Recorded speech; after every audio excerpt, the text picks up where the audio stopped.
ఈరోజు ప్రజల నుంచి అద్భుతమైన స్పందన. మాకు సభ్యత్వం ఇవ్వండి, మాకు సభ్యత్వం ఇవ్వండి అని చెప్పి ప్రజలు స్వచ్ఛందంగా వచ్చి టీఆర్ఎస్ సభ్యత్వం తీసుకుంటున్నారు. క్రియాశీలక సభ్యత్వమే మాకు కావాలి, సాధారణ సభ్యత్వం కాదు. ఈ పార్టీలో మేము భాగస్వాములు అవుతాం, తెలంగాణ బంగారు నిర్మాణంలో మేము భాగస్వాములు అవుతామని చెప్పి పబ్లిక్ ప్రజలు స్వచ్ఛందంగా ముందుకొచ్చి మా యొక్క సభ్యత్వ కార్యక్రమం ముందుకు తీసుకుపోతున్నారు. ఎర్రగడ్డలో ఉన్న ప్రజలందరూ కూడా చాలా ఆనందంగా ఉన్నారు. మా దగ్గర సెక్రటరీ తీసుకొస్తున్నారు. చాలా శుద్ధ నిర్ణయము.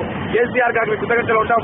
ఎర్రగడ్డ యొక్క చరిత్రలో ఎర్రగడ్డను నిర్వివేదంగా ఎర్రగడ్డలో ఉన్న ప్రజల భవిష్యత్తును మొత్తం మార్చి విధంగా కేసీఆర్ గారు నిర్ణయం తీసుకున్నారు. కేసీఆర్ గారి నాయకత్వం మేము బలపడతాం. ప్రతి అద్భుతమైన నిర్ణయాలు తీసుకున్నారు కేసీఆర్ గారు.